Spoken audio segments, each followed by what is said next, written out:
Chaps, I'll leave you with this. We should still be in Afghanistan. It's that last of the new. Stay tuned. Friendship is next. Hey, Mom! The meatloaf! We want it now! Ask me about my wiener! Would you like to have a suckle of my zipper? Like Perfect 10? Cool beans. Cool beans. And you never once paid for drugs. Yeah, Jamie. We want a shrubbery! Slippy, slappy, slimming, Swanson? I'm a peacock! You gotta let me fly! Shut up! Welcome back to the funniest movie ever. I'm your host, Rip. Across from me is my co-host, Chaps. Say hi, Chaps. Hello. Fade in, our last new. We're talking friendship today. But first, Chaps, how are you? What's new? And what are you watching? I'm good. I appreciate that you always get me to say hello. I feel like I don't do that when I introduce you on the pod. I just roll right over you. Hello. Hello. Yeah, what am I watching? I have been checking out some new shows. I think we talked last time that I've finished my rewatch of Dragon Ball, or maybe I was almost there. I can't remember. More Dragon Ball talk. But I finished go. it. It's done. Okay. It's done. No more. We don't have to do it anymore. Our listeners Goku are so reached sad. Ultra Instinct. It's fine. He beat Jiren. It's okay. It's okay. The world is saved. And then I also watched the 2 Dragon Ball movies that come after that. There's movies? Yeah, they do movies every once in a while. Oh, shit. Yeah, this one was, it was Dragon Ball Super Broly. And then... Super what? Broly. Okay. And then Dragon Ball Super Hero. Okay. Yeah, watch those 2. Which one's better? Oh, you're really thinking about it. That's a hard one. I like them both. I like Superhero because it like involves the animation style a bit, and also Gohan gets a chance to go fucking completely badass, and Gohan was one of my favorite characters during the Cell Saga. But yeah, I'll go with that one. I actually have a question about this. I had other stuff I wanted to. No, I'm kidding. Go ahead. I have questions. Go. Because they're TV. I'm always so fascinated by this, like TV movies, or when TV jumps to the big screen. Do they actually tie in to the storylines, or are they like far removed? So there are several Dragon Ball Z movies, and I don't think those ones, Dragon Ball Z movies, that aren't tied to the canon of Dragon Ball Z, the show. Okay. These Dragon Ball Super movies are tied to the canon of the show. So it's a little bit of little mix and a match tonight. Yeah, I could also be wrong on that. So if someone out there knows better than me, please write in. Are they post TV show, like similar to what was it? We got like get the Digimon movies like after the show. Yeah. So 2 of them are post the TV show. One of them is it kind of like launches Dragon Ball Super, and then like the first 30 episodes retread the same story as that movie, and they just like retell it a little slightly differently. But yeah, these 2 that I just mentioned are afterwards. Cool. All of this is happening. Meanwhile, like Dragon Ball Super takes place in between the second to last and last episode of Dragon Ball Z. You couldn't wait to tell me all this. Yeah, no. I'm glad that you're asking me questions. Okay. Other stuff that I was watching because I finished Dragon Ball finally. Sorry, continue. I started checking out Cobra Kai, which is a fun show on Netflix. It's super cheesy. I thought you've seen the first season or I two watched like the before? first episode ages ago and then never kept up with it. But I finished the first season. I'm on to the second. But it's like super corny and cheesy. Like it's got like these like Riverdale aspects to it. Okay. But then Johnny, who is like, I don't know if you remember Johnny from the movie. He's the guy. He's like, sweep the leg, Johnny. Yeah. He becomes the sensei, and he calls all of his pupils pussies. It's just like, I thought this was a kid's show. That's what I thought too. And it's all like little kids, teenagers in the show. I'm like, this guy's just walking around calling everyone pussies. He's being like, y'all are soft. Like it's like really weirdly like, it feels like it's made by like anti-woke people. Like in a way, like it's so strange. But you got Ralph Macchio back in the mix too, so it's cool. Oh, I've been enjoying it. Is he like a critical character, or is he a cameo guy? No, he's a critical character. Wow, like he's back. It's basically they're setting up Cobra Kai is going to be against Miyagi-Do karate dojo. Like so we got like a whole average Joe's Globo Gym situation going on except here. They're both kind of like not neither one of them is Globo Gym. Like Cobra Kai had a fire and a rager in their dojo and it got destroyed. It's a whole thing. The Cobra Kai kids are goosed up. Yeah, that's a term. It's a term I've been seeing. Yeah, that's I've learned that today. Movie wise though, I saw Fantastic Four with my partner. Okay. Over the weekend, I did not like it. You didn't like it, huh? Did not like it. Both my partner and I wanted to leave the movie. You were really excited about this. I was Well, I think optimistic. you were flying high after Superman. I think I that's like what that. it is. Nice pun. I like that. Well, I don't understand. What's the pun? Moving on. But yeah, I was flying high after Superman. Like, that movie's awesome. I can't say enough of good things about it. But this movie was just like, I don't know, man. It's listless. It's soulless. It never gave me a reason to care about or relate to the characters in any sort of way outside of they have a baby and need to protect it. No, okay. That's it. It's so surface level. Other than that, it doesn't go any deeper than the Reed Richards and Sue Storm had a kid. Okay. It's like care. It's like you care about us now. Well, that's a shame. Yeah. I like the cast individually. Okay. Not so much in this movie. This is actually one of my questions for you, because I don't think I'm going to see it. Yeah, that's fair. I'm still like superheroed out. Mm-hmm. And I had qualms with Pedro Pascal being casted as Reed Richards. Yeah. I think those qualms are Justified? valid. Yeah. I think those are valid qualms. Interesting. Like the whole, like, we're almost like Pedro'd out as well aside. Like, I like seeing him and stuff. I think he's a great actor. I just don't think he's good as Reed Richards, to be completely honest. I think the best of the cast is Vanessa Kirby. Yeah. She's awesome. I can see that. She's great in everything. I think she's like the best as like her character of Sue Storm. Yep. But then you have Joseph Quinn and Eben Moss, who play Human Torch and The Thing respectively. They're like the best part of the movie because they have fun banter with each other. Like, Cuz, they nail right? it. But But also from the bear, cuz. yeah, Cuz from the cousin. What's going on? We gotta stop this Galactus guy, cousin. Yeah. So they have like a great rapport, like him and Joseph Quinn. Like, they're funny together. And like Eben Moss is fine. Like, he's doing a voice. He's not like, and I think he's fine as a Thing. But like Joseph Quinn, I think is just a little bit miscast. Yeah. In this, like I think we talked about it on our walk the one night. Like he kind of seems like He didn't give me the vibes. He's not as cool as Johnny Storm should be. I'm not as like well versed in the comics as you are, and well, I'm not very well versed in the so comics. my impression of the Human Torch is essentially what I saw growing up. Chris Evans. Yeah, he's Chris Evans, and he doesn't seem like Chris Evans. He seems like the antithesis of Chris Evans. Yeah, so. But they try to make they do a good job of making him seem cooler. I just think he's just too funny for the role, to be honest. Like, he's a really like outgoing character. I don't know. It's just there's something about him that he doesn't have enough of the suave nature, I think. Like, he couldn't pull off a leather jacket the same way Chris Evans could. He wears a leather jacket, but no, he can't pull one off the same way. Actually wears one. It's just you can't, like, it's Chris Evans. Like, not a lot of people can pull off a leather jacket the way he can. All I remember is in the first one, we get Chris Evans doing his best impression of like Evel Knievel or Lance Murdoch for our Simpsons fans. Like riding the dirt bike over the ramp, and again, I haven't seen this in like 20 years, so I have to imagine there's 40 school buses underneath the ramp, right? Yeah, I can't remember. Yeah. Sure. I forgot that was even part of that movie. Okay, so interesting. You weren't a fan. Wasn't a fan. Did you like it more than the one from 20 years ago? No, I think the campiness of those ones from 20 years ago is just like so fun, and like part of it too is that this movie, on top of not having a great story and something to relate to, it's just flat out boring. Oh, really? Like, actually, you know what? I've read that quite a bit. Super slow. Yeah. They don't really ever. It's like they're stuck in first gear and never really get going. Like the fight scenes are anticlimactic. Like, you get to see Reed Richards stretch like one time, and it's kind of lame. Like, it's just not great. I've heard that the new Silver Surfer is a smoke. Is that true?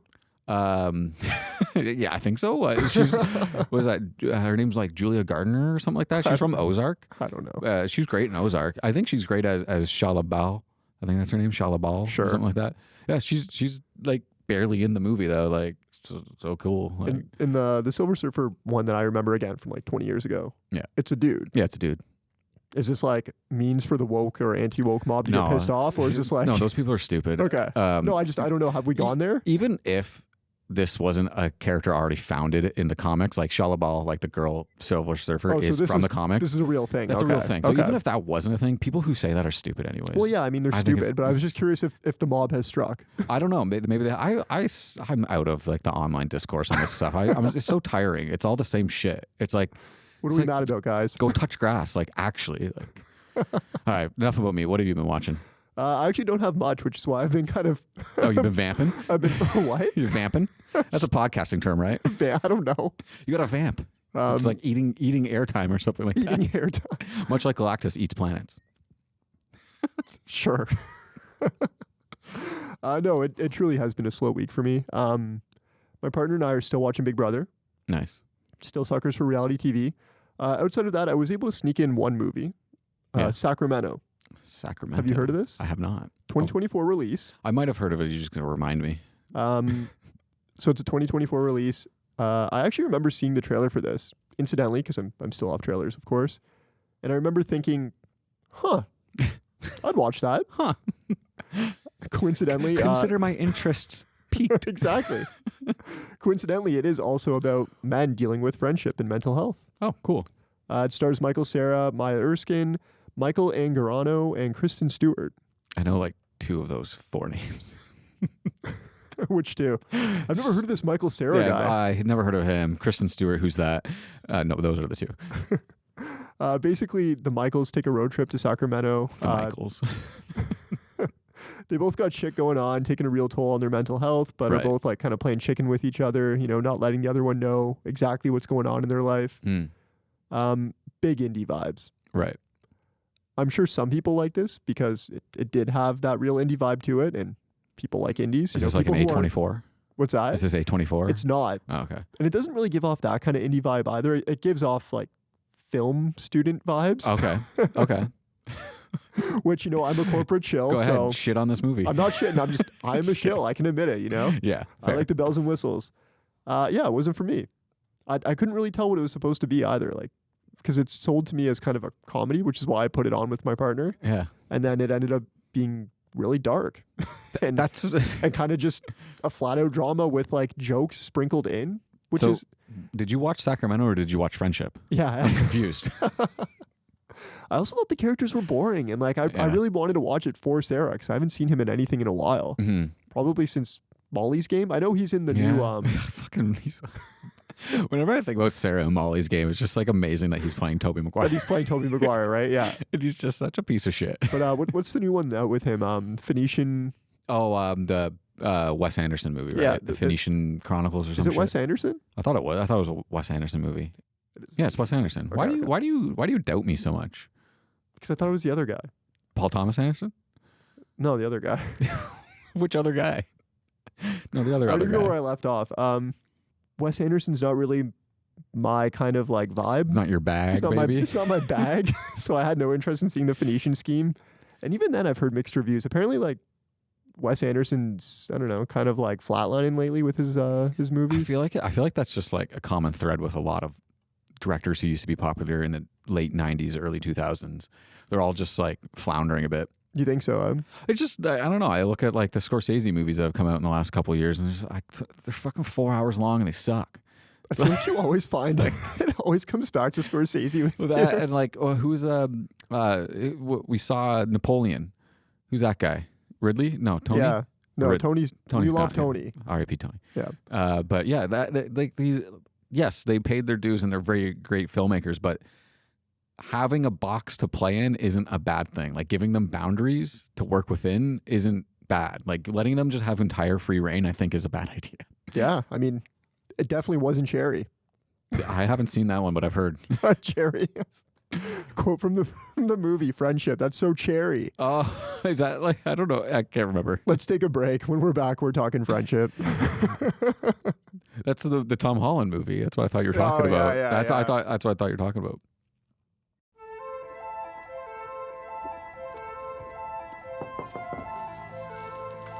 Hello?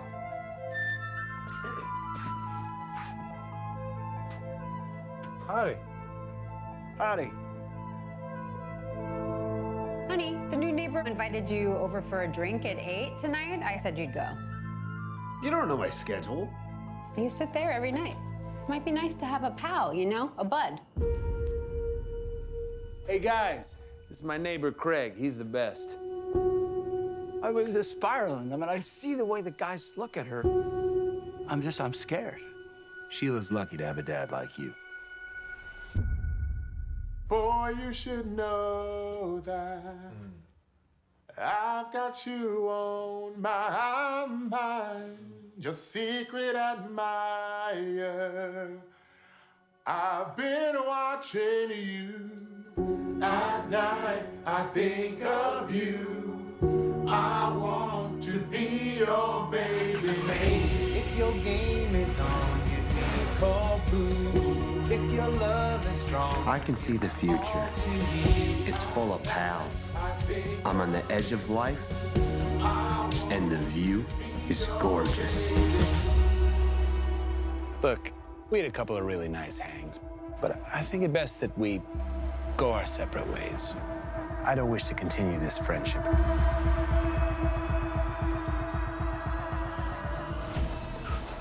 You all accepted me way too fast. You can't do that. All right, we're back. Here is today's George format. We're going to talk cast. We'll give our initial impressions heading into the movie. I'm so excited about this part with you. You haven't really given me anything. Which part?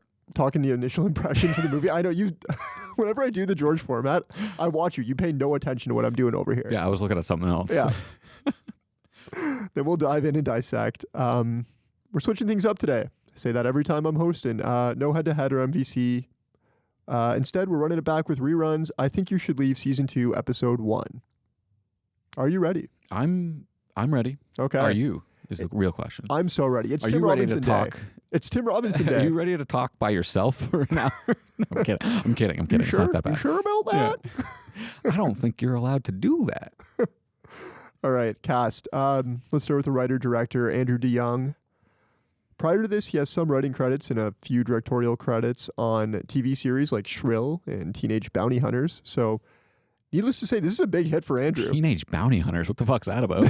That's good for him, man. I can only imagine Dog the Bounty Hunter is just like training the next generation of bounty hunters. Andrew's moving on up. Cast includes Tim Robinson as Craig, Paul Rudd as Austin, Kate Mara as Tammy, and Jack Dylan Grazer as the son, Stephen. Okay. What's he from? Because I kept trying to peg him. I was like, who's this guy? He looks like one of the kids from Project X. I but don't like think all grown up. He just looks like somebody. Yeah. I looked at his filmography too, and I don't recognize him from anything. He looked, I forget who he looked like. He looked like, Yeah. I think that kid in Project X who was like kind of like the ringleader, the one that's like the short one who makes the guy have the party. He looks like Costa? that. No yeah, he looks like that. No. Or maybe, yeah, maybe not. Wear something tight. Okay, I love Paul Rudd. Kate Mara is fantastic in everything she does. But we're talking about Tim today. We're talking about Tim. He's having his moment. I was shocked to learn this wasn't written by him. Also, at the same time, not that shocked. It seems odd. I'd love to talk about why he was cast. Do you know? Like, I'm curious. I don't know why he was cast outside of, I guess, he's perfect for the role. Like, the guy who clearly wrote this for him. Did he?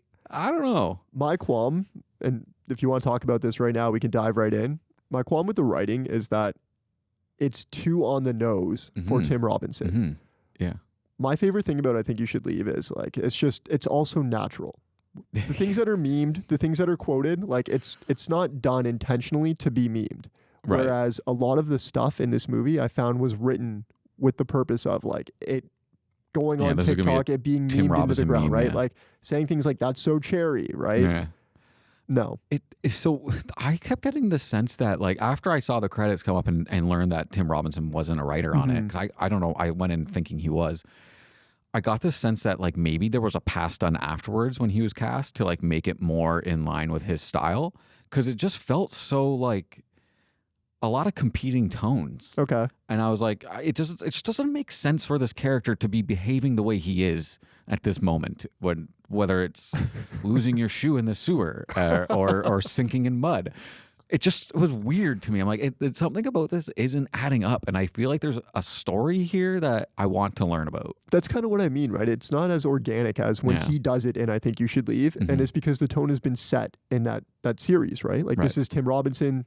This is his shtick. Whereas somebody else is writing his shtick for him. You can tell it's just not organic. Yeah. That's how I felt. Let me preface all this with like, I hadn't seen I Think You Should Leave until the day of this recording. So I was basing this off of my friends just constantly quoting it because I don't like Tim Robinson. He's not my cup of tea for comedy.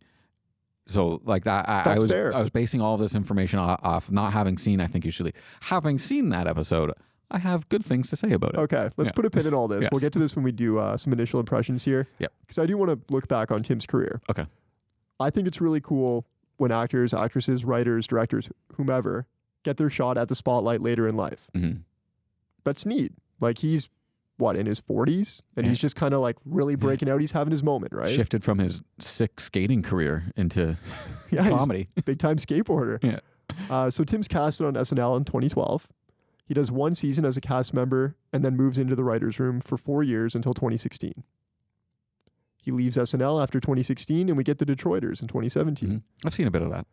I really enjoyed the Detroiters. I know you gave it a try. I don't there was know stuff if it was I liked for you. about it. There's definitely stuff I liked about it. There were some bits with the van that I was really digging until it became just Tim Robinson screaming a bunch. Screaming's funny, okay? Read a book. Detroiters was a pandemic. You like that, eh? Detroiters was a pandemic watch for me. I really do wish that we got more seasons, but had we not, we might not have gotten. I think you should leave. It's also just like for me, like I work in advertising, so like I wish my job was as fun as they make it seem. I mean, to be fair, their company was failing. I'm pretty sure it's every true, episode but they were having fun doing it. They were struggling to like stay afloat. Is that a marketing term? Yeah. You got to move your revenue around. Return on investment, ROI. Yeah. So I think you should leave premieres on Netflix, April 2019. We'll go into more depth during our rerun segment today, but for now, I want to talk about the support for this show. You kind of touched on it already. To put it lightly, this show has a cult following. Oh, yeah. It's a cult. It is a cult. It's the cult of Tim. Those who like this show really like this show. Yeah. I can fully admit I'm one of those people. The show has 12 cameos, which I have to imagine heavily influenced by Tim's time at SNL. It's executive produced by The Lonely Island. So Sandberg, That's cool. Akiva, Yorm, Quaid Army. Features guest appearances. What a name Quaid Army is, eh? Quaid Army. That's a great name. Righteous Kill, brother. Features guest appearances from Sandberg, Fred Armisen, Vanessa Bayer, Will Forte, Paul Walter Hauser, Bob Odenkirk, Cecily Strong, Jason Schwartzman, and Stephen Yeun. Jeez. Several sketches have been memed into the ground, probably most notably the hot dog and zipline sketches. I know you have strong feelings towards Tim. You've already kind of shared them. Yeah. Why don't we just shoot the shit a little bit here? Tell me, what is it exactly that just doesn't do it for you? So because, my... hang on, let me finish. Okay. You and I are normally very in line with our sense of humor. Yeah, it checks out. What's wrong with you? What's my major You malfunction? don't like having fun? Yeah, apparently I hate fun. My problem with Tim Robinson isn't that Okay, let me just say this.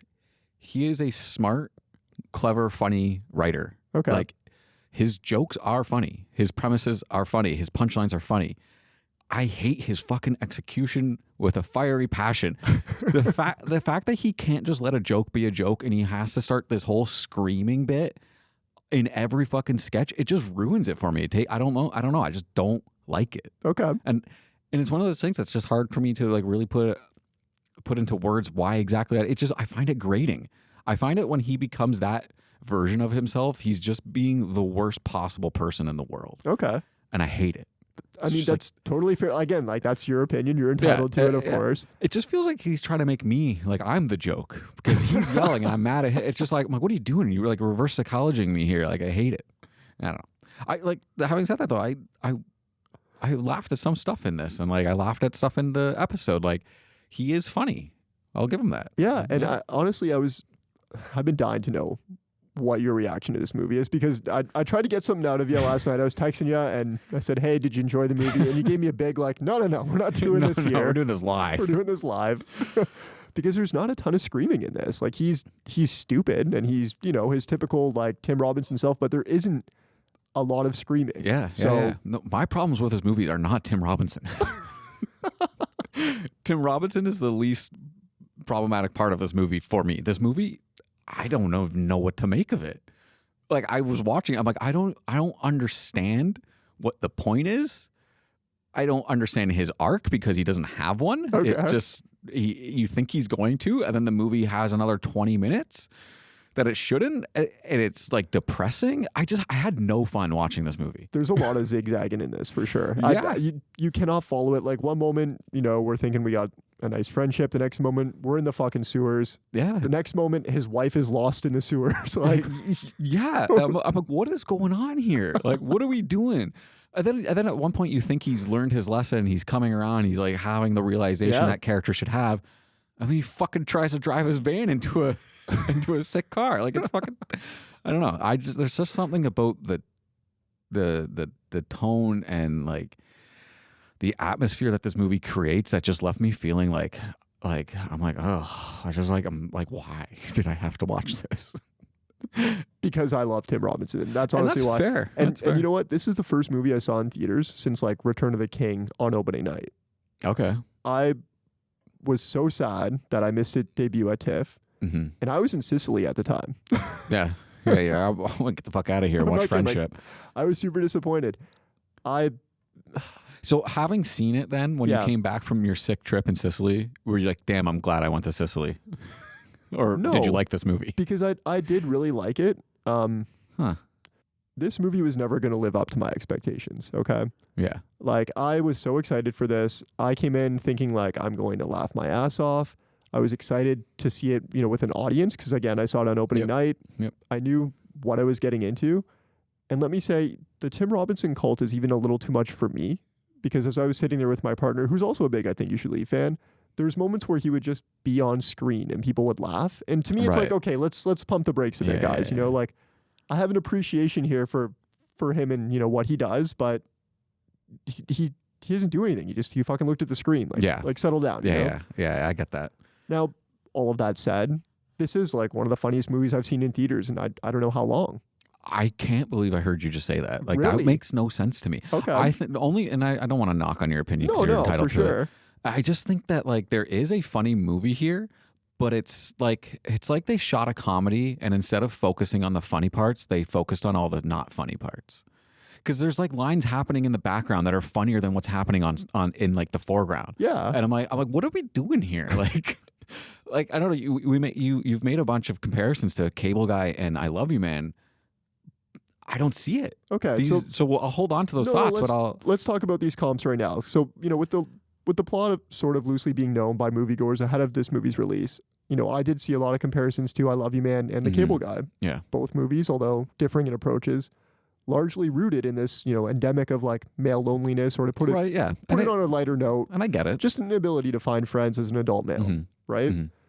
I'm assuming you didn't know much about this movie given your distaste for Tim Robinson, but do the comps work for you now? No, because those movies are fun, and this movie is not fun. This movie is the farthest thing from fun to me. Like, I get it. This is trying to be a little bit more of a realistic take on the whole male loneliness thing, and and it's trying to be earnest and sincere. But in its effort to do so, it doesn't feel earnest and sincere. It feels like a made up reality world where a lot of the stuff that's happening here shouldn't be. Him and his wife should have been divorced a long time ago. None of I don't know, man. I have no idea how to describe what's happening in this movie. It's weird. Do you think this movie captures? I find it so strange that you said it captures some kind of realism. No, it's trying to, but it doesn't.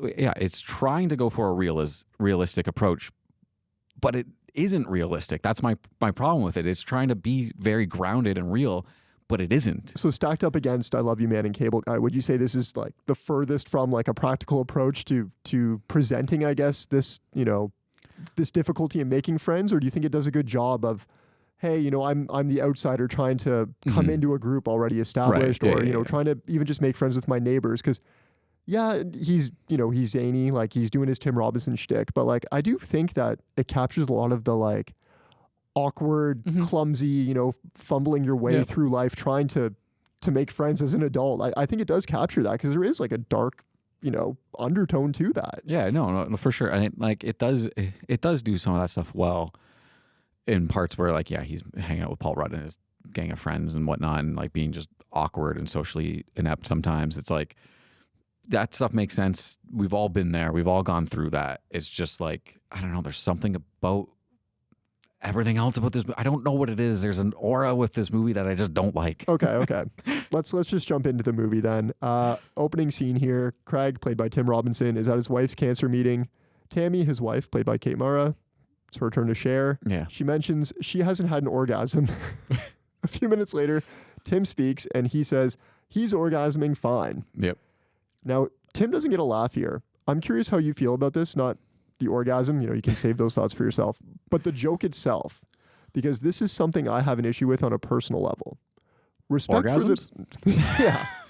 A respect for the game. Do you know what I mean for here? the game. Like, as if it would be a shame not to share the joke that you have locked and loaded for the audience that clearly doesn't exist for it. Yeah.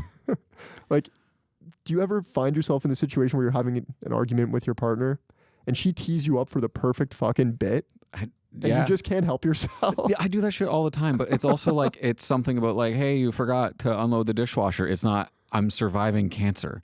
Like, So it's like, this didn't make you laugh, eh? no, my reaction was the same as everybody else in that room. I was like, what?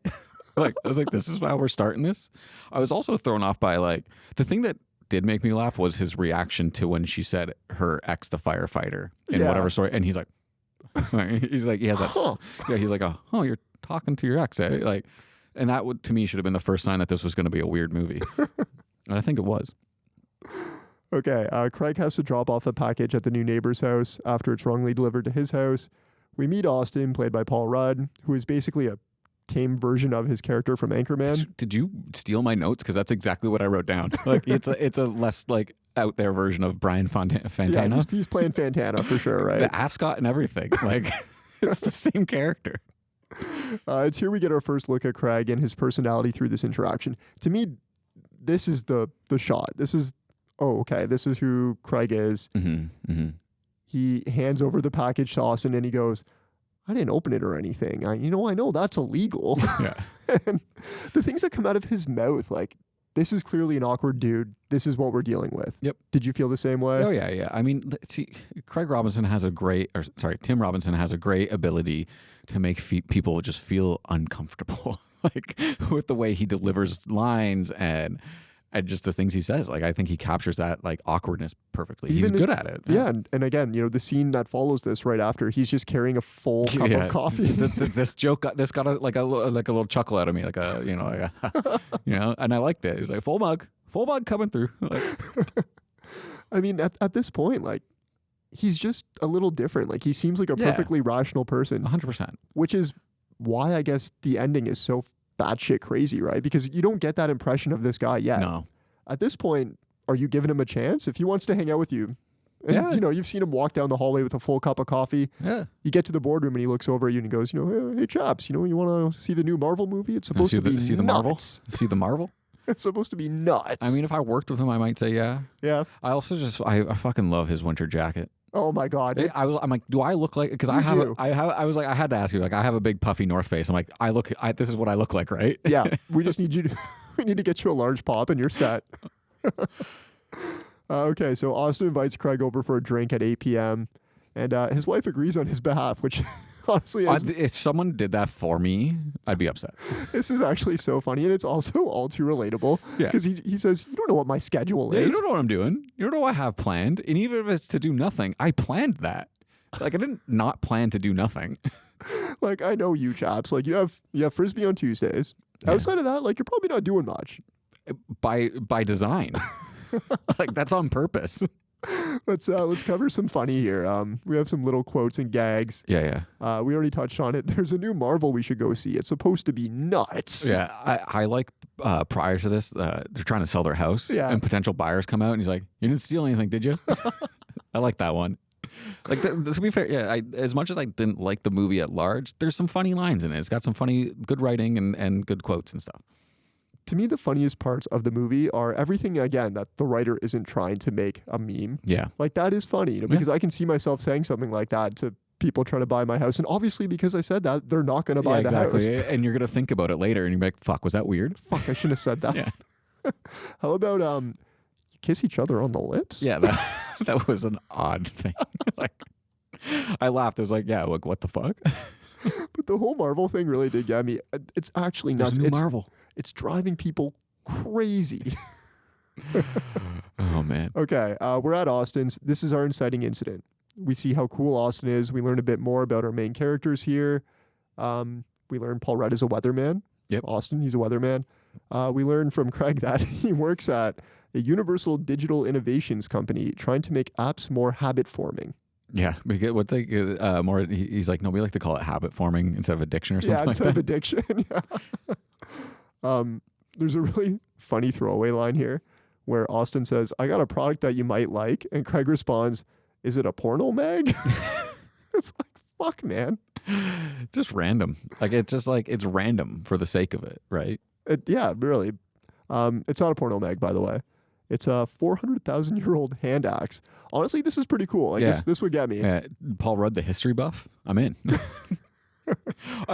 So these, I'll be fair. Like in these opening moments, I was like, yeah, it's a little kooky, zany, and weird, but like I was buying in a little bit. I'm like, okay, like this could go somewhere. This could become more fun. Mm-hmm. What are your initial impressions of Paul Rudd's character here? And don't just say he's Brian Fantana. It's hard not to because he kind of is. Yeah, he's not going around wearing Odeon by Sex Panther or anything like that. But Odeon? Did you look it up beforehand? Or no, it just came to me. I've seen the movie too many times. I wrote down like, oh yeah, Paul Rudd, the history buff, because they go to the tunnels later and like he's like he knows the secret way in. He's like, oh yeah, this is the aqueduct. It was built in 1837 and stuff. I'm like, oh cool, like there's something more to this character, right? I do think it's a fun exercise to just kind of compare and contrast his character in this and him playing the really cool guy, right? Whereas in I Love You Man, he's the Tim Robinson character. Yeah, exactly. Yeah, guy goes both ways. Wait, that's a reference to the door joke, right? It is. Okay. Yeah, I haven't seen that episode, but you guys say it enough. I know. Okay. Our next scene is just great. I mean, one thing I really do credit this movie with is its ability to just keep you guessing. Yeah. We kind of touched on that, right? It zigs, it zags No everywhere. idea where it's gonna go. Never would I foresee us ending up in the sewers, but here we are. Here we are. That said, we've discussed our initial impression of Austin. Would you follow him into the sewers? Yeah, he seems like a cool enough guy. I'd go. Yeah. Yeah. Would you follow Craig into the sewers? No, absolutely not. Not a chance. What if he let you hold the little 400,000-year-old axe? Maybe that. But the thing is, like Austin's a weatherman. Like he's a known person. He's a public figure. You know, so he makes him a little bit more trustworthy, I guess. Yeah, but at this point, he's on the nightly news. That's true. No one watches. He's not doing the morning news. slot. Yeah, it's not as stressful. So we get some funny gags here in the sewers. I'll kick us off with Ocean View Dining. Yeah. Why is it called Ocean View Dining as a clothing line? That's obviously the joke, right? Yeah, it's got to be. They're the only clothes that fit him just right. But I get that though. That's relatable. Like as you get older, you find brands that are basically your brand because their fit and style fits you the best out of all of the brands. And like I know I have that with shorts. I have that with shirts that I like now. I'm like, these ones fit me. Yeah. I know. You're a big Uniqlo guy, right? I used to be. I've like since like transitioned from like back into like Lulu probably for most like shorts and pants. Okay. Paul Rudd leads Craig to a break in the wall here. It's about what, 6 feet tall, would you say? Do you think you could climb this? I could climb this. Yeah, I think you could. I don't know if I could though. I think you could climb it. I feel like I might struggle a little bit with it. Did this make you laugh? Did you see? Yeah, you saw some of yourself in Craig Robinson. I can see called him Craig Robinson. I don't know why. Oh, because now I know why I keep calling him Craig Robinson. Take your panties off. Take your panties off. Jeez. Sorry. You saw yourself in Tim Robinson. Yeah. Well, because he also like loses his shoe. I also love he loses his shoe, and like Austin's like, "Oh, we'll get it on the way back." Yeah. What a ridiculous thing to say, right? It's like, no, get my fucking shoe. It's in poop water right now. And the best part is like we get this really cool scene like a couple minutes later when they're up on City Hall and they're just ripping darts right on the roof, having a dart. And all I could think of was he's only got one shoe on. I didn't even think of that anymore, but that's a good point. That's so uncomfortable. His sock's going to be soaking wet. Gilmore. Yeah, green breaks to the right because he got one shoe on. Yeah, happy Gilmore. But there's a part that happens before they get to the roof that I fucking died at. Okay. But he goes like, oh my God, I thought that was a guy. Like the cardboard cutout. Yeah. That one got me. I'll be fair with that one. Okay, so let's talk about this cliche movie scene here. Two guys sharing a dart on a roof. Yep. I love rooftop cigs in movies. Rooftop cigs. Do you share my appreciation for this? Again, I don't smoke. I've never really been a smoker. Yeah. But I think cigarettes are so cool, man. Oh yeah, of course. They make you look awesome. You know, like this one's not that great of like a rooftop cig scene. Okay. I mean, it's more heart to heart rooftop cig scene, but like usually it's like the you got everyone back. You're planning something. Maybe a heist is involved. You know, like there's more stakes at play, which make the cigarettes like even more like awesome. I hear you. And usually you're having the smoke because something went awry in the plan, right? So now you're like, you're stress smoking. Yeah. You're like regrouping. You're like, fuck. Kids today's just aren't smoking. So I do worry that these scenes are going to go away. Do you share this concern? I think even if the world was like, you know what, we're done with cigarettes, no more manufacturing of cigarettes, I think they would still exist in Hollywood movies. Do you think so? They're just like a really cool thing for like a shorthand for like, that guy's badass, or like, this guy's cool, this guy knows something, or this guy's super stressed out. Like, it's just such an easy visual cue to give a little bit more information to the viewer about whatever context you want, right? That was really, someone should write a thesis on this. You know what? I bet there's like a million theses. Probably about theses on this. Cigarettes in movies, like just being cool. Yeah. Just to be safe though, like little Billy, pick up that pack of cigarettes. Yeah. Are you smoking yet? So we close out this scene learning Austin is in a band and that he's over the nightly news. Craig tells him to just ask for the morning slot. I thought that was like a really like adult thing to say, I like agree. adult piece of advice. And then he followed it up with another relatable piece. He's like, I asked for an office and I got it. Now I can eat lunch all by myself. I can have whatever I want. He calls him rock star. That's a good one. I haven't heard of a rock star in a while. You get a lot of Bud, you get a lot of Pal, you get a lot of Champs. Yeah. You don't get rock star. You can start calling people rock star now? I might actually, yeah. Okay, don't call me that. It's so cherry. Okay, I'm going to lightning round a few scenes here, and you tell me where you want to start. Okay. We are at the concert for Paul Rudd's band, named Mayor Nichols Sucks. That's a great band name. Good punk rock That's name. the best band name. At Craig's job, meeting up with Austin in the forest, and then seeing the dream car. Right. Let's just start from the top. Just go. Start from top. Go from yeah. Austin's so punk rock. I mean, we see it right in Craig's eyes, right? Oh yeah, sorry, I didn't know that if that was a question or you had more, but yeah.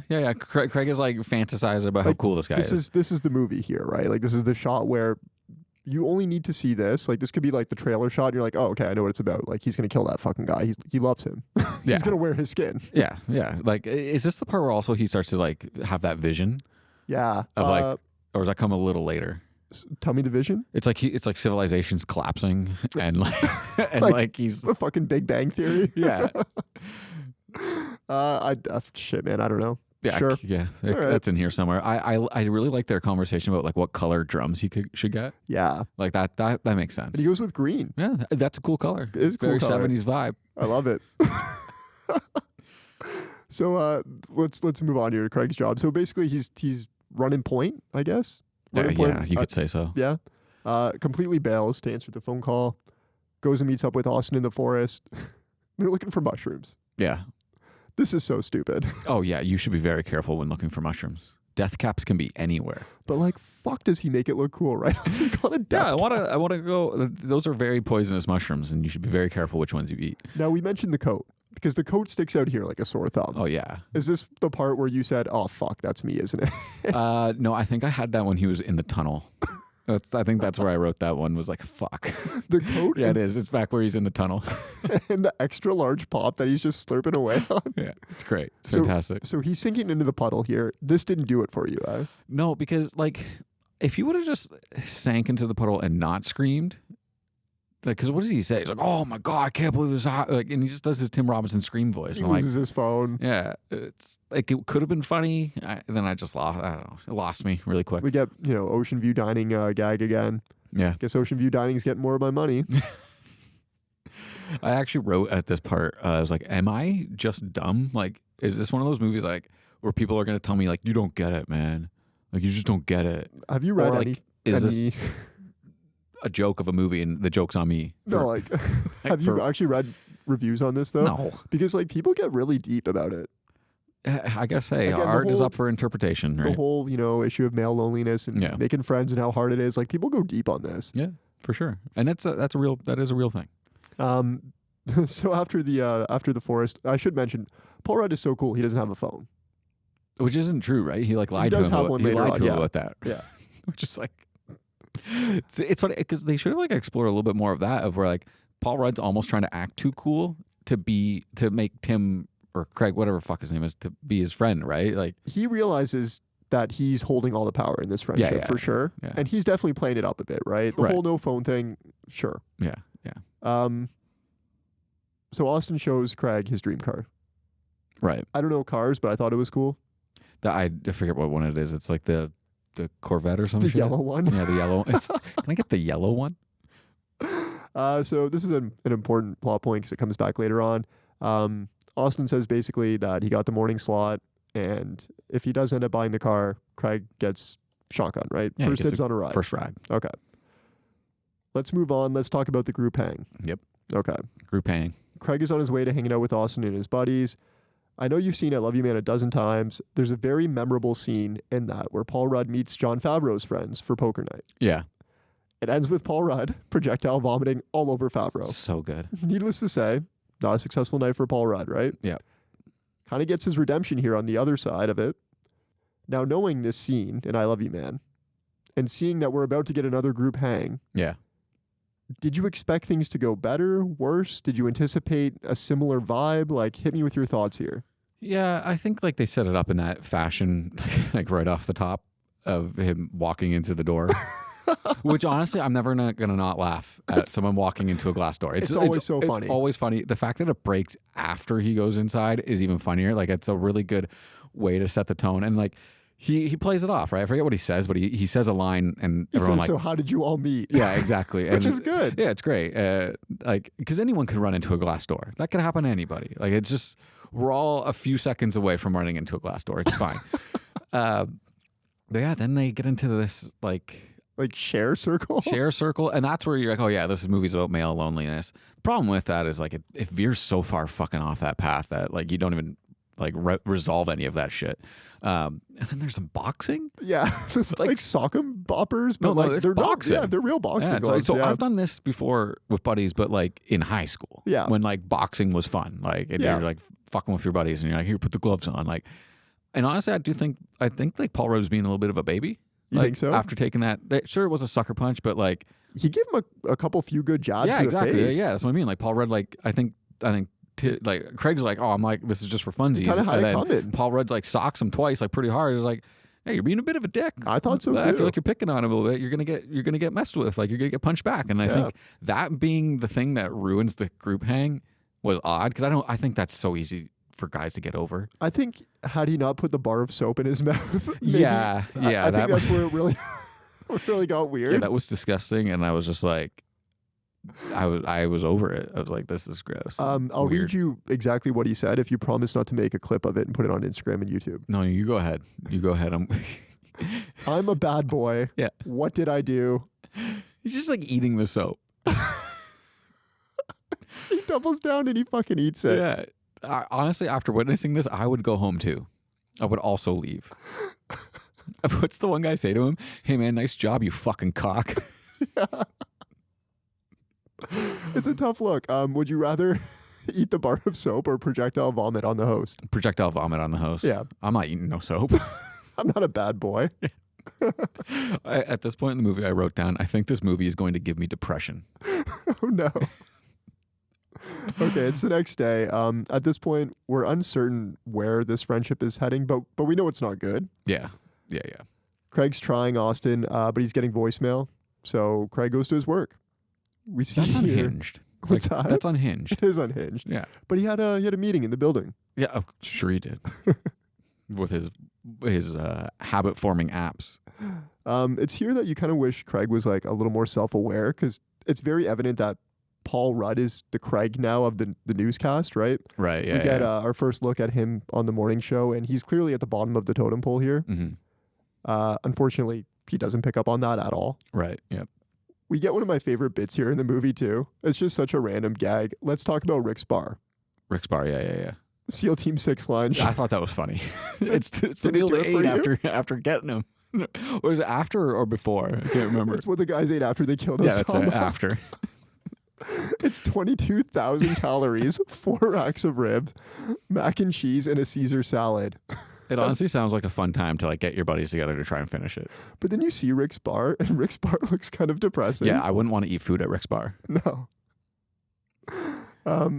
Before we talk about the breakup and Craig's new drum kit, I want to take a pit stop at the phone store here. The scene doesn't seem like much, but it exemplifies everything I love about Tim Robinson and his delivery. Right. So I'll set the scene here for you. Craig is buying a new phone. He's offered a deal with a free phone case, and he chooses one with a Mars rover on it. This Mars happens to, rover. this happens to be twins. This happens to be the same phone case the kid behind the counter has. From here, we just get a series of lines that, honestly, yeah, I was just fucking dying. Did you find this interaction as funny as I did? Not all of it. I was like, okay, they're dragging it out, but then he gets to the line. He's like, yeah, I'd love a receipt in the bag. it's like what? He invites the kid across the street for a drink. I'm gonna go get a couple beers. And he says, I'm sorry, teenage girls look like they're 25 years old. Same with the guys. I guess it's the same with the guys, eh? Oh, man, that's like, this is perfect delivery. Like, it's the way he pulls it off. I mean, it's hilarious, right? Yeah. It's so he's good. great at this stuff. Like, I like the picture that they don't tell the other actors the lines, just so then like Tim can have a lot of fun with like fucking with them. It's that creepy smile he does. He's so good at it. Yeah. Okay, let's discuss the breakup. Craig's drum kit arrives. It's so cherry. It's this sick shade of green. He's stoked. So cherry. He immediately runs down to Austin's to tell him about the drum kit. And we get this funny visual gag where I think like mid-breakup, we see that he's dragged it all the way down in a wagon. Just like grocery wagon. So this is where Austin tells Craig they can't be friends anymore. Yeah. He says, Friday night was really strange for me and the guys, and I don't wish to continue this friendship. This is a sad moment. This It sucks. is, and this is tough. Let me say, like Craig says, you all accepted me way too fast. You can't do that. In a way, I get this. Like, do you know what he means? Like, I get where he's coming from. Yeah? Get where he's coming from. Was this handled properly in your opinion? Like, by Craig, no. Like Austin, yeah. Like, you know what? You don't have to be friends with anyone you don't want to be. Like, even if you accepted them into your life really quickly, like, you can cut them off. It's fine. I think the way Craig now reacts to all of this, like, yes, he's fine to be upset. Like, that's fair. Like, I get that. But also just, like, move on. It's a matter of just, like, kind of having empathy. But at the same time, like, Austin clearly tried ducking him, right? Yeah. You can't blame him. Like, he was, obviously avoiding phone calls. And eating your fucking soap. He's eating your soap. Some people don't like that in a friend. That's fine. But ultimately, like, I think he handled it fine. Yeah. Doesn't mean I don't think Craig doesn't have a leg to stand on. Like, No, I agree. Yeah. It's true. He did accept him. No problem. But again, if it's not working, it's not working. Yeah, it's not working. It's not working.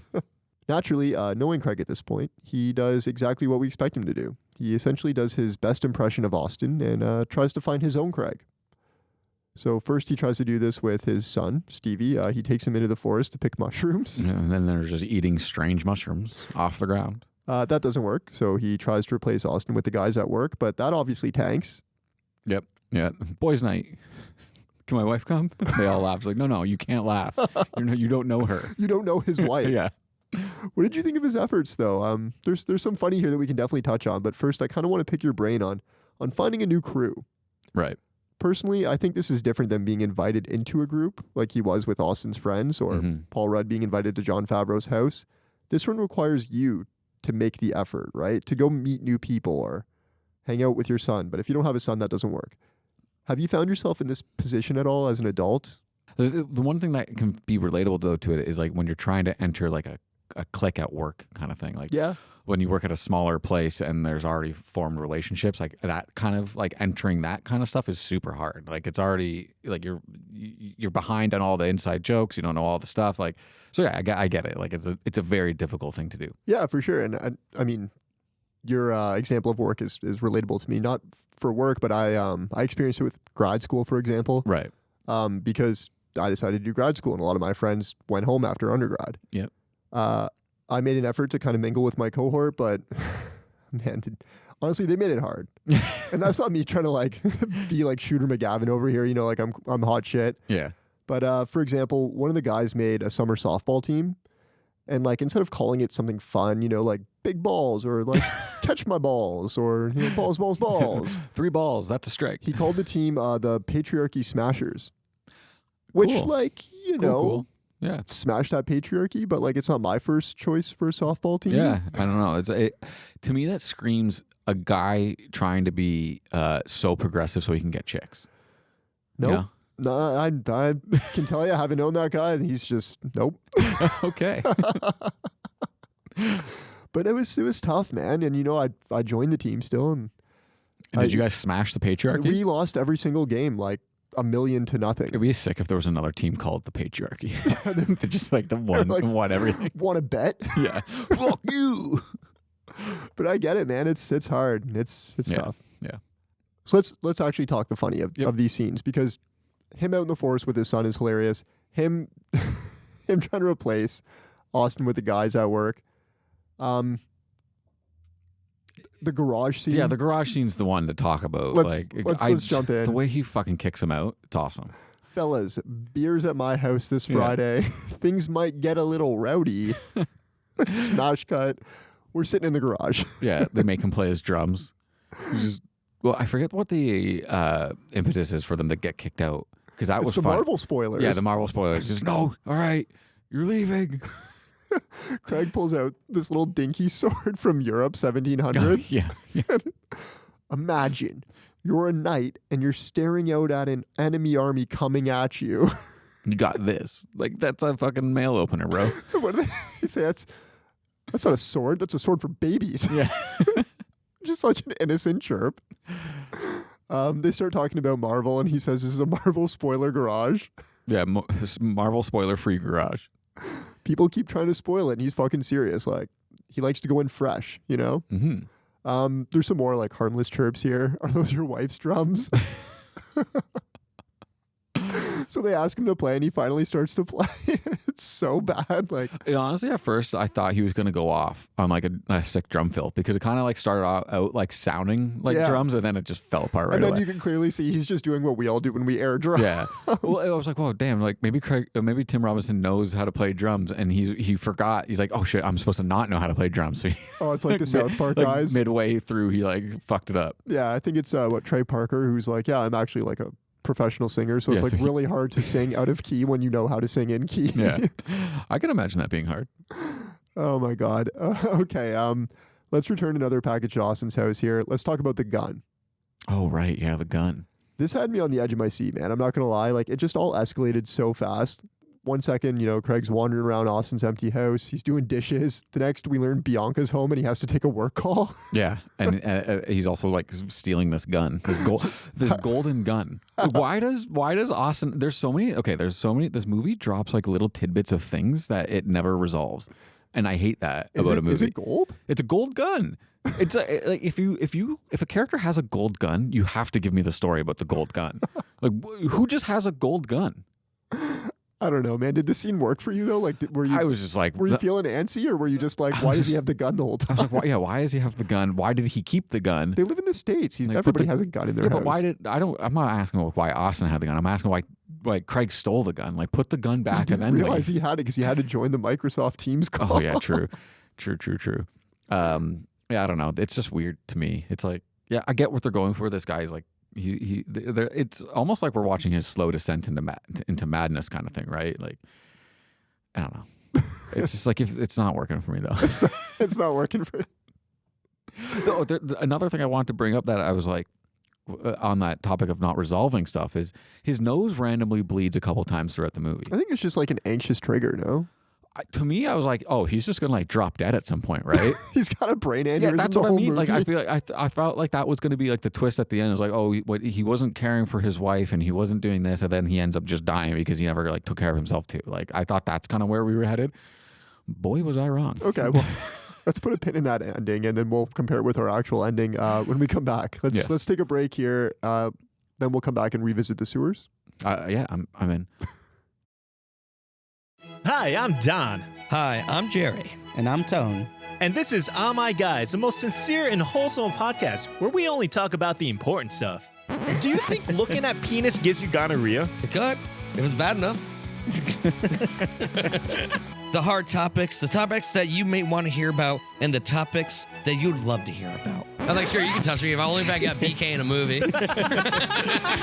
We're sincere, wholesome, and apologetic. I went to the hospital. I thought I got a hernia. It was blue balls. And if this is the kind of wholesome content you've been looking for, you can catch us over on Spotify, Apple Podcasts, or wherever you guys catch your podcasts. New episodes every Monday. Yeah. You can also do whatever you want. And what you should do is listen to our podcast. Well, that's not doing whatever they want. Yeah, but they'll want to. They will want to. Oh. Get it? Got it? Good. Listen. Good, great, grand, wonderful.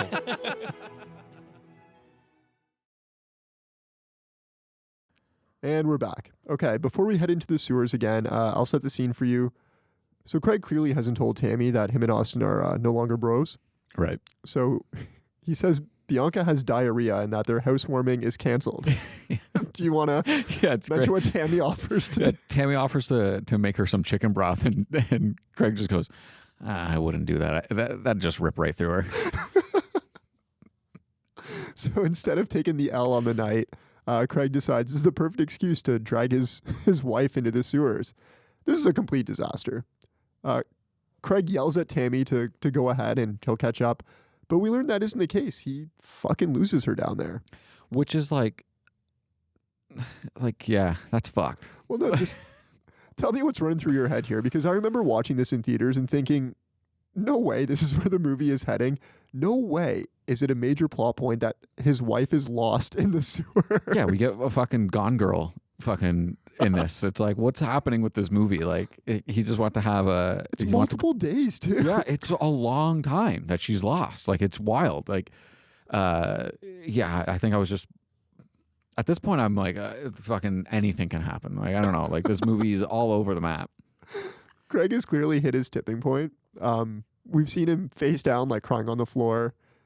He's blown up on the mayor during his presentation. Yeah. What does he say? I'll fucking kill you. Yeah. Are we going to talk about the cops in the sewers?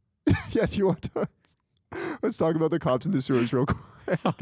This part was really funny. Like, they're he's like, hold him back. Do your job. Do your job. What do I pay you for? He's actually really smooth, though, when the cops come to his house and he goes, oh, what are you trying to say? The same person broke into my house and that's why the dog's here, which I thought was quick. But also, he's been in the house before. That's true. Like, that's, to me, when I was watching this, like, I get what they're doing. Like, they need to have the reason to bring the cops, but also, like, he was there before. Like, he hung out in your house prior. That's a good point. So why did you just automatically think it was him? I don't know how those dogs work, though. Like, he obviously hasn't been there in a few days, maybe a week or so. Like, is the scent that strong? I'm not going to pretend to know, but I can guess. Sure, take a stab at it. Just based on, like, I've seen some, like, documentary, like murder documentaries about where they bring in dogs and the people always say that the dog could smell like a dead body that's been there for, like, that's been moved after years or something like that. I mean, you and I can smell a dead body that's been there for a while. Like, no, but I mean, like, when they've moved it, like, they can smell it even if it's been moved and the time that has passed has been a very long time. They say that. Whether that's true or not, I have no idea. Okay. I have no idea. Okay. This is just what they're putting out on Netflix documentaries. That's food for thought, you know. Listeners, write in and let us know how body sniffing dogs work, drug sniffing dogs. Yeah. Is it the same cadaver dog? dogs. Do the same? Oh, sorry. What? It has a name? Cadaver dog. Cadaver. Yep. And is that the same dog they use for drugs, or I is don't this, think so. This is a whole different? That would thing? be a drug dog. I love that. It's like the dog goes to college and he gets to decide. All right, what road do you want to take now, Skippy? Do you want drugs or do you want to be the person guy, the person dog? Okay, I totally forgot where we were. I'm pretty sure we're at the house party. We're at house party, and then going into the tunnels with the cops. Let's talk the house party, please. This is Austin's house party? Oh, sorry. You want to talk about going into the... Yeah. Okay. Because Okay. Because they get down in the sewers, and all the cops are there. Like, everyone's there. There's, like, a detective. Is the mayor there, too? Like, someone else is there. People are there. The mayor is there as well, yes. And it's wild. Oh, because it's City Hall that they're breaking into. Yes. That makes sense. But when they decide to arrest him, and Craig's like, all right, fuck it, I'm going to throw him out. He's like, he called you pigs. You're fucking pigs. No, it's not trespassing. It's adventure. It's adventure, yeah. It's okay. No, we weren't trespassing. We were adventuring. And I love how smooth Paul Rudd is about it, too. He's like, guys, like, let me take over. You know, I've been down here. I know my way around the sewers. Yeah. And it's like, they're still going to arrest you, man. It doesn't matter how smooth you are about it. Well, then you cut to them in jail, too. Yeah. And Paul Rudd slips on the piss. Which was really funny. And reveals he doesn't have hair. He loses his hair wearing a wig, Yeah, he's wearing a wig. He's wearing a piece. This got guy's a wearing a rug. piece, you piece of shit. That's a nice moment though. Like, yeah, it's funny. Between him and Craig. Yeah. Okay. Can we please talk about the house party? Yes. Because this is fucking nuts. It's nuts. People are literally going crazy watching the house party. So when this happened, I was like the movie should be wrapping up, right? Like they found her, she's back. Like this should kind of be the end of the story. Like we should kind of get like our end. Yeah. And we didn't. No. Okay, let's start with Craig in the garage alone playing his drums. We got Connor O'Malley here looking for the bathroom. Yeah. He bait and switches Craig so hard. Oh, here. yeah. It's so good. Plays him for a fool. Do you want to take this You know away? what? You can't fucking use my toilet. He butters him up about the drum kit. Oh yeah, cool green drums you got there. It's, very 70s. Yeah, that's what I was going for. And then what is it? Just oh, by the way, how does it feel to ditch your wife? Yeah. I think he says, "Hey, come into the sewer so I can fucking kill you." Jesus. You know what? Yeah, you can't use my fucking toilet. Get out of here. We get Craig's toast, which is, I mean, if you don't like cringe comedy, like you're not having fun. You're already not having fun. I wrote here Tim Robinson's idea of funny is just like, hey, it's this guy with the worst personality ever being super fucking annoying and dumb about everything. And then yelling obnoxiously. Okay. That's what I wrote down when he stood up on the chair to give his speech. I do want to touch about it. I do want to touch on his speech. When we went into those tunnels, it was for adventure. Yeah. Most people think getting dessert at Spaghetti Freddy's is wild. Well, Tammy and I do things differently. This one got away from us here. We are on the edge of life, and the view is gorgeous.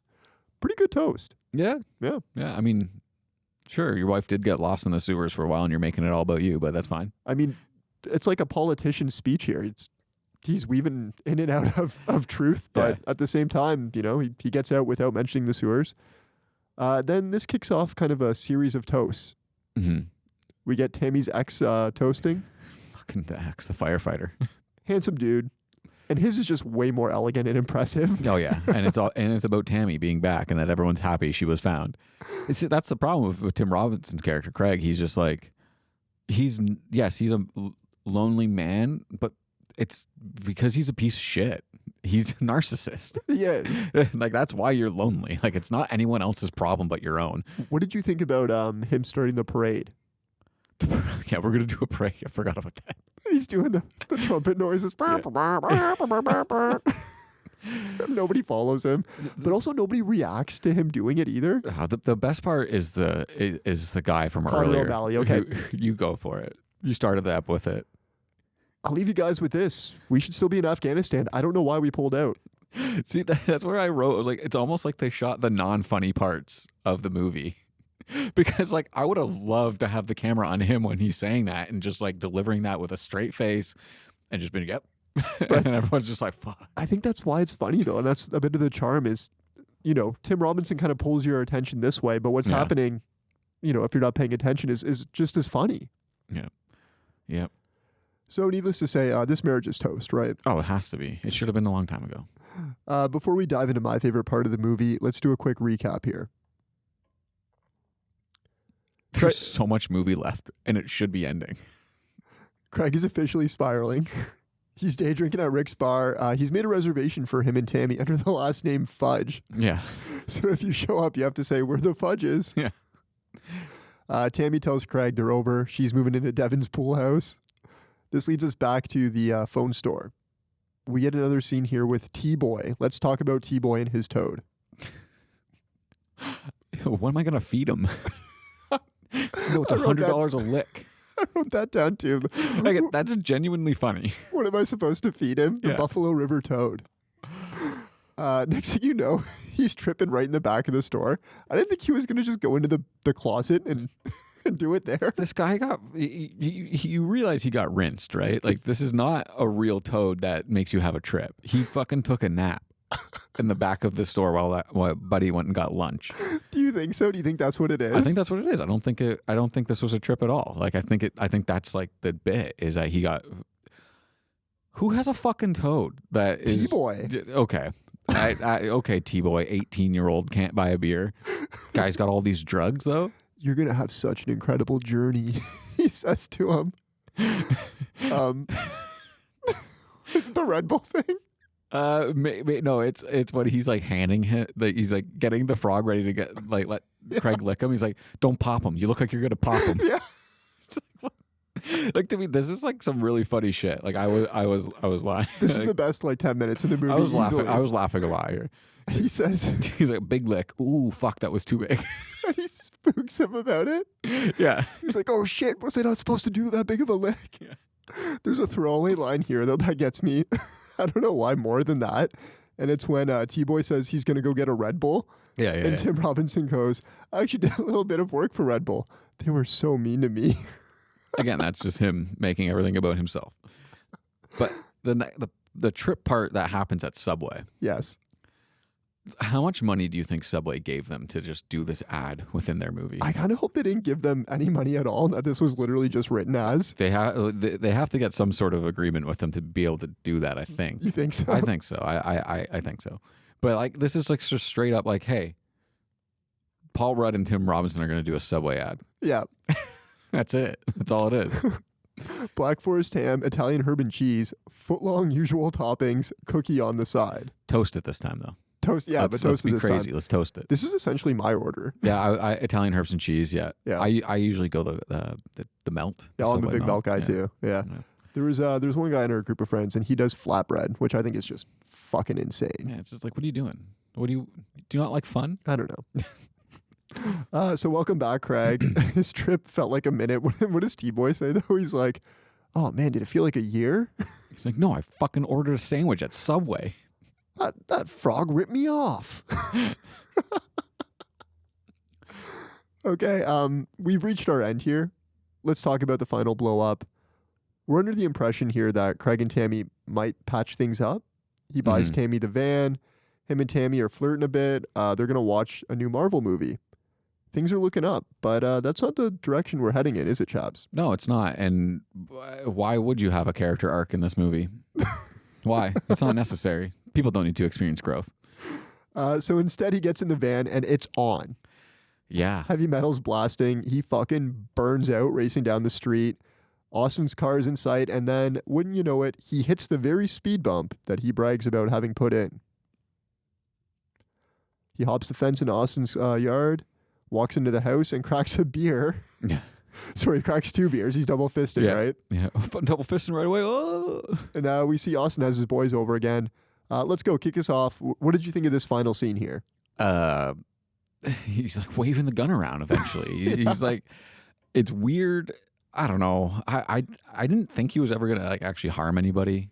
I didn't think that was gonna happen. But to me, there's not a lot of funny happening in this scene for me personally. Really? Yeah, okay. It's just like, I do think it's more so like the movie's been wearing on me. Well, there's a lot of yelling here too, which is not your style, right? Yeah. Well, like the waving the gun. I did appreciate the premise of the I'm too nervous, I don't know what I'm doing. Yeah, like that's stuff. funny. Like that's funny. Like I got good what would you rathers. Ask me would you rather. I don't know, I'm too nervous. Yeah. I don't have one. I'm too nervous. Oh God, can't think. What's your favorite food? Oh, I can't think of anything. I'm too nervous. It is funny though when he holds everyone down so Paul Rudd can fix his hairpiece again. Yeah. Yeah. No thoughts on Jimp? That's a weird name. Who the hell are you? You guys got a new guy? What's your name? Jimp. It's like jump with an I. Yeah. I forgot about that one. Okay. Then he hits the door again, though. That's always great. It's always great when you hit the door. We get a bookend. Yeah. It's like, I think, this movie's just so fucking strange. I mean, we're here. He ends up, the cops show up. They come and get him. Yeah. Hit me with your final thoughts. Like I said, it's like just a very strange movie. I'm honestly not sure what I'm supposed to make of it. Like, I get the themes that are at play with like male loneliness, hard to make friends, this, that, and the other thing. Like I can see those and I see them coming to life kind of thing. But like also at the same time, I don't get the point because there really is none. Like it doesn't ever like come to resolution in any way. Like nothing ever gets addressed with him and his wife. I don't like. Yeah, we get the Paul Rudd winks at him as he's getting into the car. Like, is their relationship paired? Is he going to be in the loony bin? I have no idea. Like, just nothing is resolved. No one grows. Everyone stays the same. That's the movie. What did you give it on Letterboxd? I haven't rated it yet, but I am probably just going to give it like a 2, maybe. Ooh, a 2 maybe for you. Maybe a 1.5. Damn. It's hard though because like I said, I laughed at some parts, and I really do think there was good lines and some solid writing here and there, but it's wrapped in this really strange story that I just don't get it. Maybe it'll age like the Cable Guy. You know, the Cable Guy came out and people didn't get it at first. It was supposed to be a comedy. The Cable Guy when I first saw it. You know, became a dark comedy cult hit. The problem with this one is like, yeah, people say it's super funny, and like you kind of have to like dig for the funny. You have to be like, you have to like spot it yourself, kind of thing. And it's like, I don't know, like comparing it to like things like I Love You Man and Cable Guy just seems like wrong to me because those movies. Maybe I'm just not into like dark, depressing kind of movies. Maybe that's just not me. Well, I mean, we're not doing a head-to-head, but if we were to pit those 3 movies against each other, how would you rank them? I Love You Man, Cable Guy, this. What would you give Cable Guy in Letterboxd? Probably like a 3. Okay. But I'd have to see it again. Yeah, fair enough. I Love You Man's probably a 4. I love You Man. I Love You Man's like perfect. It's been a while since I've seen the Cable Guy, but I mean, it's thematic message isn't lost on me. I get it. I get the dark sense of humor that they're going for. Also, I just love Jim Carrey. Yeah. To me, it's like I don't think this has a thematic message. Like it has like it sets up themes. It never drives home the message though. Because like, what is the message? Like he gets taken away by the cops. What am I supposed to take away from this? I have what? Don't be waving guns around. Like I don't know. I really don't know. Like and earlier in the movie though, it's like you think that he's going to reconcile with his wife and like he starts to become less like self-involved and he's thinking of others and like that's character growth. Like we're going somewhere, like we're seeing a different side of him. Nothing spurred that character growth. It just fucking happened overnight when he bought a van, but that's besides the point. Yeah, I don't know. Would you have liked it better if it just ended without him going to Paul Rudd's at the end? I don't know, to be completely honest. Okay. Like, I just don't think this was my cup of tea. Hey, fair enough. Like I can respect the funny that is, like you said. I can respect some of the game that is involved in this movie. I can respect that, but I don't think it was very good. All right. What are your thoughts, though? My thoughts? Honestly, I wrote a pretty lengthy Letterboxd review summing up how this movie was, you know, like I said earlier, never going to reach my expectations, which it didn't. Yeah. That's okay though. Like I still had a blast. I am a Tim Robinson like fan. Yeah. His sense of humor is right in my Q zone. Like I love Q zone. That's another. I think you should leave. I don't know right what that over your is. head. I have no. That's why I said Q zone. I was like very confused by that. But yeah, like I went into this movie expecting it to be, you know, the funniest thing I've ever seen, and while I did laugh a lot and I had a lot of fun, and my partner really enjoyed it too, it wasn't as funny as I wanted it to be. And to be honest with you, on second watch, I didn't like it as much. Yeah, that's fair. I wonder if that's because I watched it alone. It could be, you know, similar to what we were talking about with Jackass, where comedies are just funnier when you're in a group of people, right? Yeah. You're sharing laughs with each other, and you know, laughter is contagious. It's contagious. So I don't know. I'm sure I'll watch it again because she wants to watch it again, and I think I still have the rental. So there you go. If not, get it off Hoopla. Yeah, get it off Hoopla for free. If you're in Toronto and you have a library card, you can rent this for free on Hoopla. Why are you giving away free ads? What are you doing? Did you learn nothing from Tim Robinson's character? We have to make this. No. What the hell? I feel like there is a good movie that could have been done here though with this cast, like with some of the I feel like a bit more of a light-hearted tone and not so fucking being weird for the sake of being weird. Mm-hmm. You know, like it just. I feel like there could have been something here that still dealt with those themes, those like heavy ideas, because they're pertinent themes in the world right now. Like it's very timely and relatable for a lot of people. I just think the execution is just so strange. Interesting. Yeah. Okay, well, let me ask you this. Have you warmed up to Tim Robinson at all? Because we're about to jump into reruns here. Yeah. You came into today not being a fan at all. I made you watch like collectively 2.5 hours of Tim Robinson. Yeah, you did. You warmed up to him, or did you like me less? Oh, two things can be true at once. No, like you knew what you were doing when you picked this episode. It starts off with a banger. I don't know if you want to set it up more. No, okay, well, hang on. Am I answering the wrong question? No. I'll make it simple. I'll introduce the sketch. How's this? I'll introduce the sketch. You give me your thoughts, and then, you know, before we dive in, I already know what your thoughts are. I'll give you a high level. I warmed up a bit to Tim Robinson. Okay. Let's go with that. And like, let it be known, I did subject you to one episode. One episode is 17 minutes. So I was actually pleasantly surprised with how short it was. Yeah, I know you. I should have picked 2. I really should have. Yeah, you could have picked I didn't 2. get greedy. I went with 1. Okay. That's fair. Let's start with the first sketch. You Well, can't set up what episode number and all that stuff it is. Okay, let's dive in. I think you should leave season 2, episode 1. Sketch number 1. Yeah. You can't skip lunch. Can't. So I don't think you're allowed to do that. Tim is about to eat his lunch. However, lunch is pushed back to 1:30 so that Dennis can make his flight to Chicago. Tim has to attend a meeting. Mm-hmm. You enjoyed this guy. I know love you this fucking. sketch. I know This you. sketch was great. I know you like this. This one. was fantastic. I like the hot dog in the sleeve. Had me. I was. The way he walks in with his arm perfectly stiff. When you first notice it, I was like, yes. I was like, I'm in. Sold. I don't need any more from this sketch. Just do your thing. I'm good. Like, I really enjoyed this one because, like I said off the top, like Tim Robinson's smart. He's clever. He has good premises. Like this idea of someone moving your lunch, I hate that. I have a standing like block in my calendar for lunchtime, like so no one puts meetings in there, and when they do, I have words with them, like not angry words. I say, hey, can we move that meeting because I have lunch to do. Like 2 quotes from this sketch alone are. I don't even know, man. They're constantly thrown around in my house. Which ones? I don't know if you're allowed to do that. Yeah, that's a good one. And then, of course, I'm just like the tiredest I've ever been in my life. When he starts choking on the hot dog, honestly, that might be the he's trying to least play funny it part. off, like he's not choking on a hot dog. Whose bag is this? I almost tripped on your bag.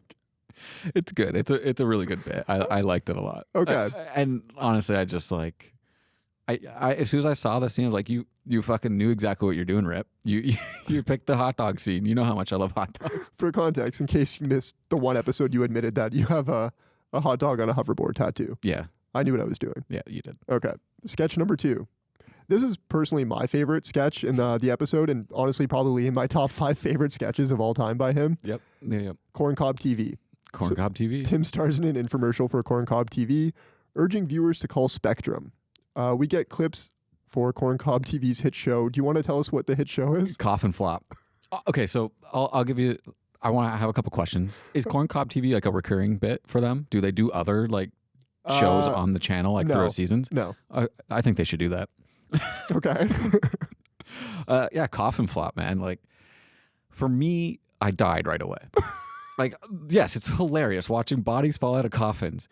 It just went on a little too long. This is one of those bits where I wish it was like in between segments of sketches, you just get another coffin flop, just like a quick hit of it. Like, I wish it was more like that because it just went on for like 30, 40, a minute. I don't know. It was just like too long of coffin flopping. But there's some great lines in it too, like busting out of shit wood, hitting the pavement. That's good shit. It's impossible that many dead bodies are falling out of coffins every day. I didn't rig shit. I don't know what to tell you, bud. See, I like that like, when he's yelling, he's like, I didn't rig shit. I like that as a line. And then he just starts screaming again. And I'm like, yeah, just stop. You don't need to. You don't need to do that. I also really like, we don't need permission from the families. We're allowed to show them nude because they ain't got no souls. Jesus. Yeah, I like this bit. I thought, for me though, personally, I would have liked it as more of just like nuanced hits throughout the whole show. Like you just get a coffin flop every once in a while. So this is the premiere episode for season 2, right? Yeah. I remember watching this for the first time, and I remember, I laughed at you shouldn't skip lunch. Like that's funny, but I'm expecting to come out, with a banger. Yeah. Then this one comes on. It's so absurd. Honestly, this might be the hardest I've ever laughed in my life. The first time I saw this sketch, the first body to fall out of well, that's what I mean. It's such a good like first visual gag that like it's already sets the bar so high every time they do it again and again and again. It's just like you're never gonna capture how I reacted to that first fucking coffin flop, bro. Okay, sketch number 3, Carl Havoc. Tim is the host of a prank show. So this is Tim playing Tim, but his name is Carl Havoc. Yes. It's so meta. So, I mean, the suit he puts on is fucking It's hilarious. ridiculous. It's so funny. Did you like this one? I didn't mind it. Like, there's too much shit on me. I can't breathe. I don't want to be around anymore. I like his like more subtle humor. Yeah. His more like not as over the top stuff is great to me. I've been saying this to you for 2 seasons worth of this podcast now that he does have some subtle gags like this that are so funny, and you just no, he doesn't. He's no. It's more so I've just dug my heels in. Like I can't go back. I'll watch this one episode. Unless we do another reruns on I Think You Should Leave for whatever reason, I'm not watching more. I have another 2-3 episodes like locked and loaded to go. If you need Rex, you come to me, okay? Will do. So the bit is that he can barely move. Yeah, that's good. Let's go with that. Yeah, then we'll just take the head off and reveal there's like a guy in here. Yeah. Are you saying that you don't want to live because you're in the suit? It's funny. It's good. It's good stuff. Little buff boys. I don't even know how to approach this. This was very dumb and uncomfortable for me.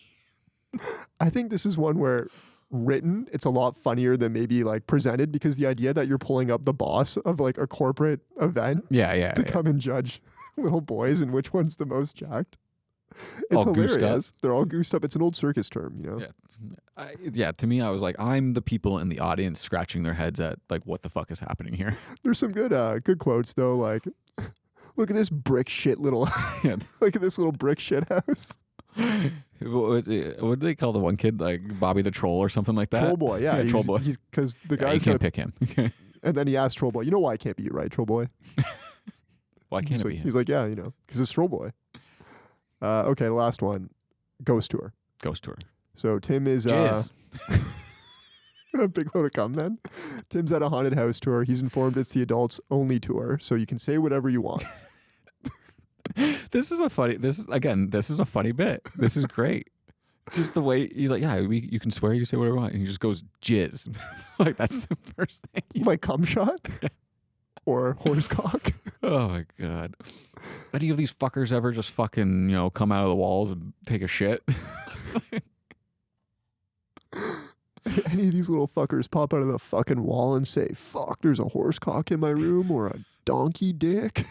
I love it when he's like, what? It's like, you told me the rules. You can't just get mad because I'm not doing it the way you want me to. This is a really popular, like, this one has been memed into the ground as well. Like, yeah, you can't change the rules because you don't like how I'm doing it. Yeah, exactly. It's so good. Yeah. And that's what I mean. Like, I don't think they wrote that line expecting that to take off, right? Right, yeah. Whereas that was my problem with Friendship, is a lot of the stuff, like, I haven't seen anybody say that's so cherry. That's not a thing. Ocean View dining clothes, like, they definitely thought that was going to be the next Dan Flashes, which is another I Think You Should Leave reference, and it's not. Like, it didn't catch on the same way. Okay. I honestly think had Tim sat down and wrote a screenplay for himself with Paul Rudd, that's the movie I want to see. I think it's way better. I probably could have, like, it probably would have had more of the yelling and stuff like that, but it would have also had more of these kinds of bits. And like, I think if that movie was written by Tim Robinson, I probably would have enjoyed it more. Hell yeah. Okay, we've reached the end of reruns. I just want to hear you say one more time that you've warmed up to Tim Robinson. I've warmed up to Tim Robinson, but I will not be watching I Think You Should Leave anytime soon. Okay. I'm going to check in with your partner. If you go home and you watch it, she's going to let me know. Don't tell him. You're not allowed to do that. I think he's only watching it for the zip line, though. The one episode I do want to watch is the one where he can't drive. Yeah, that was so relatable to me. Because that was memed, and I saw that all over Reels, and like, because I just recently got my license, so like that was very relatable to me. I was torn between this episode and the other one. Might have that one. But the main sketch I wanted you to see on the other episode was the 55 burgers, 55 hot dogs. Right. Yeah. You know that one, right? I know. See, it's hard. Like, some of them aren't as funny because you guys have just quoted them into the ground. So I'm like, okay, the 55 burgers, 55 fries. Yeah. Yeah. See, surprisingly, we can't really quote Coffin Flop because it's just dead bodies hitting the mud. What's the lines? Dead bodies hitting shit wood or something like that. Okay. Do you want to tell our listeners what we're watching next week? Yeah, next week we are going back to the sequels with Clerks 2. Thanks for listening. You can find us every Wednesday on Spotify, Apple Podcasts, and YouTube. Check us out on Instagram and Letterboxd. Links are in the description.